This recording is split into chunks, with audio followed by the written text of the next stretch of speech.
Tu te sens fatigué, essoufflé, dès que tu cours, tu es fatigué, tu n'arrives pas à courir après les trucs, tu cherches ton air, tu montes les escaliers, tu cherches ton air. Je vais donner une astuce pour reconditionner tes capacités cardiaques, vasculaires et respiratoires avec un conseil très très simple, va marcher. Donc voilà, je vais t'expliquer un peu pourquoi. Il suffit de marcher de plus en plus rapidement et dès que tu peux de courir, c'est-à-dire de reprendre l'activité physique et ça va te permettre tout simplement de regagner en capacité respiratoire. Pour faire simple, souvent les gens quand ils sont asthmatiques, ils ont peur de faire des crises d'asthme et ils vont faire moins d'activité physique, moins de sport, tout simplement parce qu'ils ont peur de faire ça. Voilà. Dis-toi que tu prends ta ventoline avec toi, quoi. Et si tu as peur, tu prends 2 bouffées de ventoline avant de faire l'activité physique et puis tu y vas. Qu'est-ce qui se passe au niveau de l'activité physique? Quand tu as des poumons qui ont de l'asthme par exemple ou qui ont subi des séquelles chroniques, dis-toi que les 15 premières minutes, tes poumons sont très résistants. Ils ne sont pas compliants du tout. Ils sont résistants. Ils ne bougent pas là.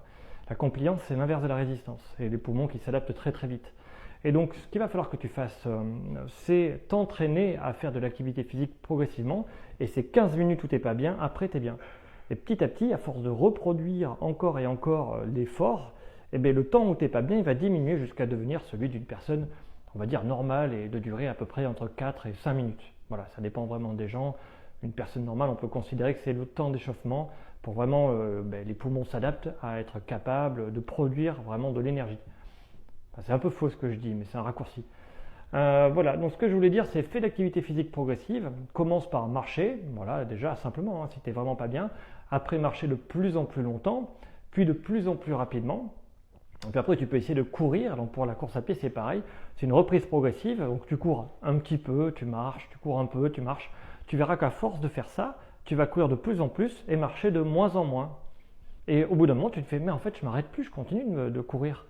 Et bien voilà, c'est comme ça qu'on récupère.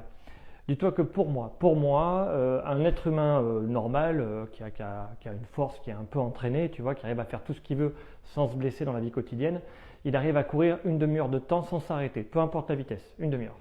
Voilà, sans se blesser, sans avoir mal. Ça, c'est pour moi, dans mon cabinet, là, les gens, on dit quand ils arrivent à ça, ils arrivent à faire tout ce qu'ils veulent dans la vie sans jamais avoir de problème. C'est un peu le référentiel. Après, un être humain entraîné, pour moi encore, hein, il va être capable de courir 10 km, peu importe le temps qu'il fait.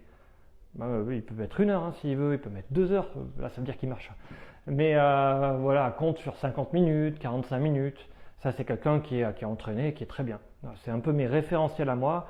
T'en fais ce que tu veux, on a tous des référentiels différents. Le tout, c'est que dans la vie, tu arrives à faire ce dont tu as besoin, ce dont tu as envie. C'est le résumé.